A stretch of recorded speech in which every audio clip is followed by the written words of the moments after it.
Ah, yes, it's time for a look at the Ouyen United Kangas footy report. And as we head to the Sunraysia Footy League, Andrew Wilsmore is with me. G'day, Andrew. How you going? G'day, mate.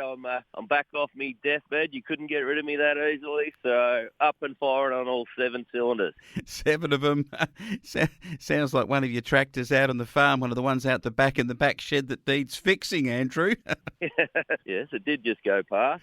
That. Oh, good stuff. Hey, I tell you what, is Blackburn Park got a new hill, like a new observation deck? It has. We've renamed it COVID Central. So, yes, so I snuck out of isolation and thought I'll go and have a bit of a look from a long distance away. And, I had quite a crowd, actually. There was every man and his dog that had COVID turned up. So we had a good little day watching the footy and discussing it all. And not much of a game, but anyway, we got to watch it. You did, and you beat Mildura 9-12, 66 to 3-4-22. Similarly, back earlier in the season, they threw their players for the first 3 quarters behind the ball, and on that day you kicked 10 in the last quarter to beat them in the end. But this time similarly, and maybe they've sort of thought, well, we'll just pile everyone behind the ball and we'll wait for Sam Kerridge to arrive as coach next year. Yeah, a big in for them next year. And congratulations to them. Mildura have signed Sam Kerridge to take over the 2023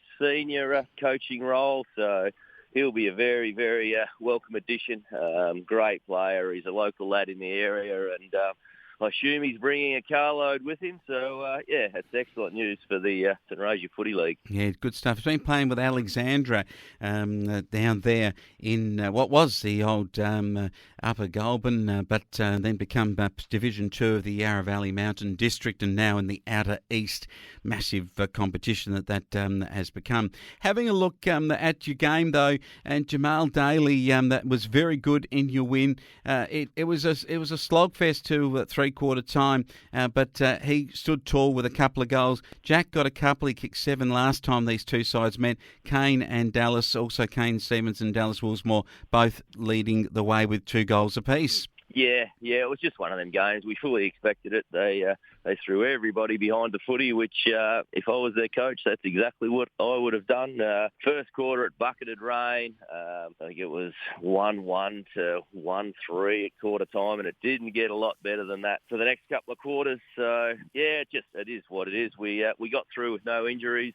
We got the win, but it was certainly not a spectacle to watch at all. But we got through, and we'll move into this week and see how we go. Yeah, absolutely. Alex Morris played well. Heath Smith, good stuff from him, and young Jack O'Shaughnessy, Dean Jardine, the veteran, back into the defensive unit. Good stuff. Now, we talk about the difficulty of you've been leading the way, and I know that the reserves with your leadership has just struggled away there, Andrew, but you've gone up onto the hill on the observation deck, and suddenly they're playing champagne football. I think they've found the reason why we've been losing all year.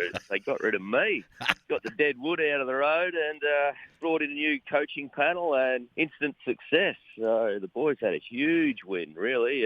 Played really good footy. Brad Parsons up forward. He's been umpiring all year, and we finally conned him into having a kick, and he wanders out and kicks a lazy 8 full forward. So well done to Brad. Look, the boys just played footy. They moved the ball with precision, and something that we've been trying to instill in them all year. And then they get rid of me, and the floodgates open. They had a really, really good win. Toby Harker, Connor Schulz kicked 4 too, so they were pretty good. And Adam Morrison, Jackson Plant, Kyle Spawn, Harker and Lockie Comrie in the better players. Wasn't the same deal, though, unfortunately, for our 18 boys, decimated by transfers of players out of the club and players playing up in higher age group. They were beaten by Mildura 23-15 to no score. Yeah, the boys have had a very tough year, so I'm pretty sure they would have been welcoming that final siren and hang the boots up for another year. We'll try and help them out with some recruits or find some more able bodies to help them out. They've done a fantastic job to keep running out there and doing what they're doing. So, look, they just struggle with numbers. It's just a problem with the junior levels all through our club at the minute, and we just cannot. You can't invent them, or you can, but they're still another 15 years down the track. So, yeah, it's just going to be a real long season for the lads, but credit to them, and Benny Mole, kept them upbeat as much as he could. So the boys are going to have a little off season, and we'll look forward to next year. Yep, they certainly will. And on the other side of the ledger, the boys from Mildura got some stars there. Young De Rosa won the medal, was playing, I think, up in the A-grade side on the weekend. It was good to see Caleb Farnsworth having a good season, and Aidan Pengelly. Dusty O, which with a name like that could become a legend in country music, but Billy Catnack, Jimmy Valance and Corbin Copeman also got named in the better players. Hey, we go to the 14s, and a similar result, the Mercy rules applied there, and probably a good thing when you look at the quarter-by-quarter action there, because Mildura very early got to 9 goals in the first quarter, and Mercy very early in the second quarter. Yeah, very similar result to our 18s, and it's a similar story to the last few weeks. Probably the entire season, really. So once again, it's purely a weight of numbers thing that we just do not have the kids to get out there. The blokes do go out and represent the jumper, do incredibly well, and they love their footy, which is the main thing, and it gets them out there having a kick. But look, we really need to sort out where the junior levels are heading and what we can change to make it a more competitive sort of system. And I think that'll happen over in the off-season. Hopefully there's some changes, so we'll look forward to see what happens. Yeah, we do need that. Corbin Copeman, Finn Brown, Cole O'Brien, William Shattuck, Bowden Hastings and Aidan Searle were named as the better players. It brings us to the ladder, and in senior football, Arimple on top, 13-3 they go. The Mitre Premier on percentage from Wentworth at 13-3. They're both on 52. South, I should say, that's the 14s ladder. Let's go back to the seniors ladder. And it is a similar situation there. And we've got Arimple on top of the ladder with 52, 13-3. Wentworth 12-4 on 48. Ouyen United 44. That's one game adrift, 11-5. And Robinvale 11-5 on 44. So they were clear. The top four is set. Imperials and Merbein both 32, the best of the rest, and then Redcliffe's Mildura, South of Mildura at the bottom of the ladder. In terms of the sides that didn't make it, any thoughts on those clubs as we say goodbye to them and welcome finals, Andrew?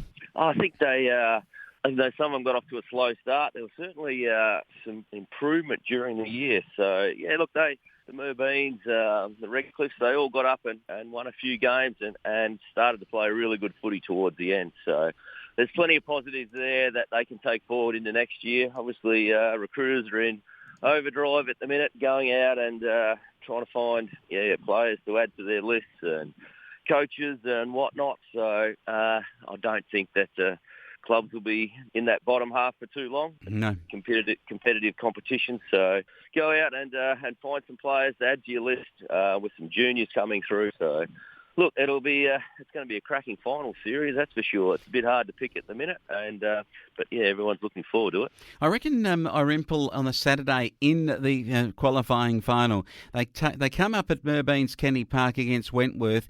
I just think Arimple have had a better finish to the season. Wentworth lost 3 in a row before having one of the lower sides to finish out their year. I just got a reckoning that Swallows might just have the measure of Wentworth at the moment. I think so. If you look at what's gone on in the last month, Arimple and you would say Robinvale are in the same boat, are the form teams of the competition, really. Ourselves and Wentworth have dropped a few, lost a couple of close ones, and the wheels are slightly ajar, but I would think that Arimple would win this one.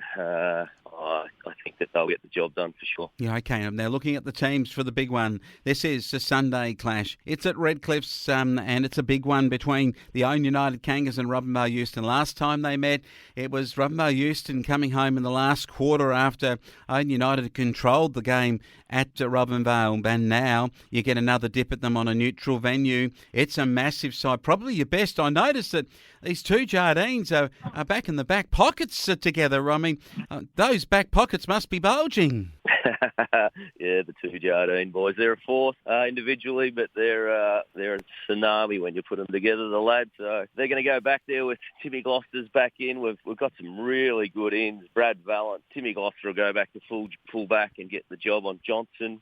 Simon Brown comes back in after COVID. He'll go back to his wing, which he's controlled all year. Sammy Mead, one of our up-and-coming stars, he'll go back through the midfield.